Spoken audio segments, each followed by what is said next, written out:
Raccourcir les temps, c'est ce que propose le Conseil fédéral en matière de procédure de planification et d'autorisation des parcs éoliens, au risque peut-être de brusquer encore davantage les détracteurs dans notre région. Madame, Monsieur, bienvenue dans Duel. Le potentiel de production d'énergie éolienne est grand dans l'arc jurassien où plusieurs parcs sont déjà en fonction, comme à Mont-Soleil et à Montcrozin. Pourtant, ces grandes turbines ne sont pas du goût de tout le monde, notamment en raison de la protection du paysage et de la faune. Le parc éolien des 4 bornes à Sonvilliers a été en phase de planification durant 15 ans, avec de nombreuses oppositions de la population. Dans une votation serrée, le projet a finalement été refusé en septembre 2020 par la population de la commune. Le parc sur la montagne de Granges est lui aussi à l'étude depuis 15 ans. Ce n'est qu'après une décision du tribunal fédéral qu'il pourra voir le jour, toutefois avec moins de turbines. Le Conseil fédéral voudrait désormais simplifier les procédures pour raccourcir le temps entre le début d'un projet et son exécution. Alors, raccourcir les temps, est-ce que c'est bien, est-ce que c'est pas bien? Nous en discutons sur notre plateau avec, dans le coin rouge, Elias Miller. Vous êtes le président de Paysages Libres Suisse, et Anita Niederhauser, vous êtes la responsable média de Suisse Éole, l'association fêtière qui promeut l'énergie éolienne. Alors finalement, raccourcir les temps, c'est forcer la main pour faire avancer les projets. Vous savez, l'énergie éolienne, elle est de chez nous. Elle est bon marché, elle est durable, et puis elle correspond parfaitement à un mix énergétique renouvelable. Donc on est avec d'accord, raccourcir les temps, c'est pour faire avancer les projets. Vous voyez la guerre en Ukraine, il faut de l'énergie de chez nous. Elias Meyer, énergie de chez nous, d'accord, mais pas par rapport au vent. Oui, et si on construit plus d'éoliennes, il faut aussi remplacer, il faut aussi de l'électricité s'il n'y a pas de vent, parce que l'éolien a seulement une efficacité de 20%, donc il faut le solaire gaz. Qui ne produit pas pendant la nuit, et l'hydraulique qui ne produit pas quand il y a des sécheresses, ou quand il y a trop d'eau, comme l'été passé, on doit arrêter les turbines parce qu'on risque d'avoir des dégâts. Ouais, mais le solaire, on peut stocker sur place, on peut stocker le solaire avec des batteries, avec de stockage avec de l'eau pour chauffer, mais l'éolien, là, ça, on ne peut pas stocker. Super. Donc il faut d'autres centrales. Il faut d'autres centrales. Si le charbon de l'étranger, il faut le gaz où on ne veut plus. Donc l'énergie éolienne, ce n'est pas vraiment notre avenir, ce n'est pas une solution. Alors, ce qui est certain, c'est qu'il faut des alternatives. L'énergie éolienne produit en hiver, donc quand il y a moins d'eau.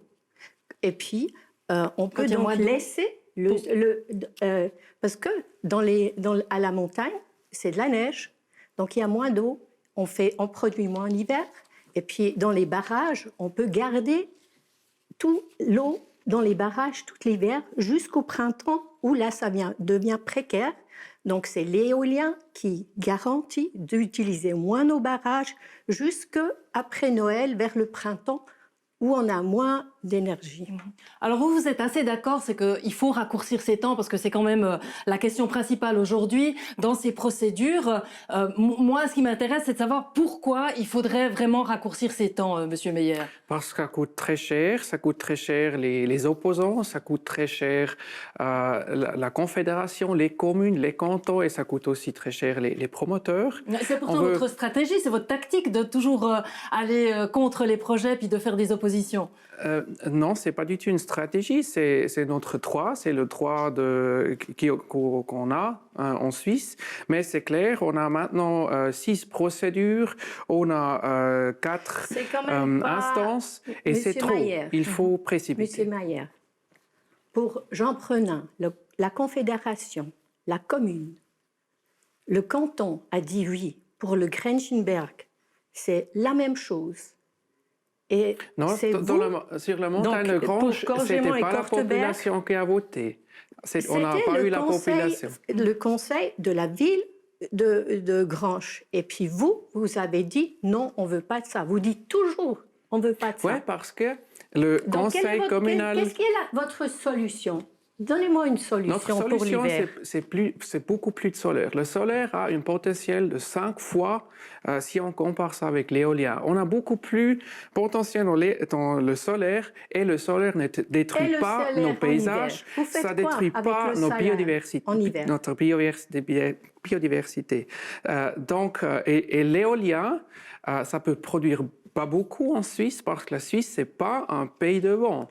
On n'a pas un mer, on n'a pas beaucoup de vent. Il faut des subventions pour progresser l'éolien. Vous dites que ça rapporte rien. À Peu-Chapat, une éolienne produit 1% du canton. Des besoins en énergie. Si on a de vent. Mais s'il n'y a pas de vent, il faut notre... C'est maintenant. Et le solaire, il ne produit pas en hiver. Il ne produit pas la nuit. Alors on l'entend, hein, vous n'avez pas tout à fait la même vision des choses. Il n'empêche, Madame Niederhauser, les craintes souvent de la population, c'est le bruit par rapport aux éoliennes et c'est notamment la protection non seulement du paysage, on est d'accord, de l'impact sur le paysage, mais de l'impact sur l'avifaune, sur les oiseaux. Et ça, c'est un vrai souci. Qu'est-ce que vous répondez à ça? Donc, Gorgémont, les habitants de Gorgémont et Corteberg, ils savent très bien ce que c'est un parc éolien parce qu'ils habitent à côté. Et puis, ils ont quand même voté à plus de 90%. Mais il faut voir, dans les dernières 15 votations, nous avons gagné 12. Parce que la population, de plus en plus en Suisse, ils ne veulent plus l'éolien. Parce qu'ils voient tous les nuisances pour eux. Ils voient aussi qu'un parc éolien, ça dévalorise les biens immobiliers. Mais M. Mayer, à Chara, en Valais, ils ont une éolienne.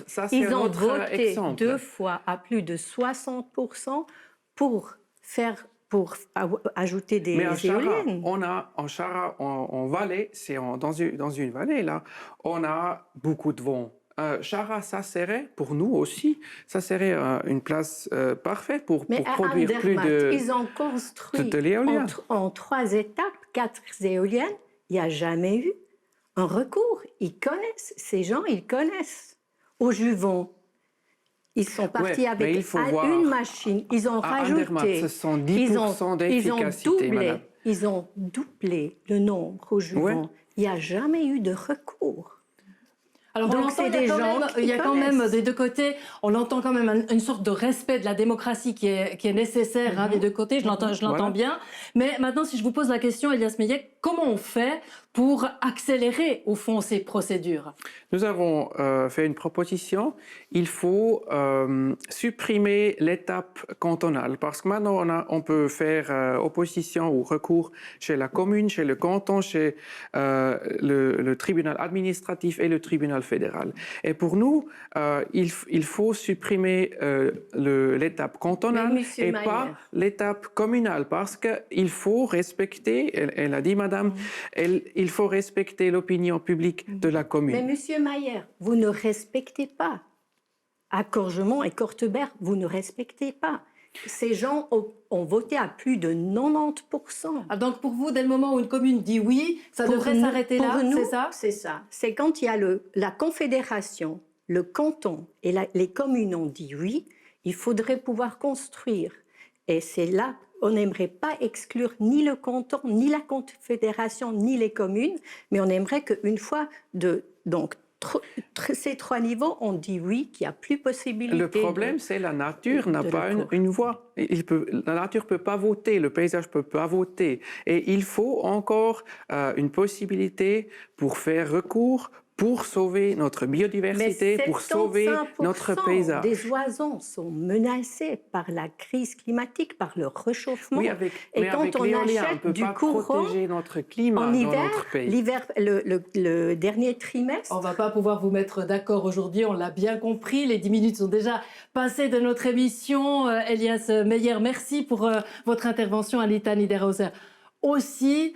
À nous faire notre propre opinion. Quant à vous, chers téléspectateurs et chères téléspectatrices, on se retrouve dans 2 semaines pour une nouvelle édition de Duel.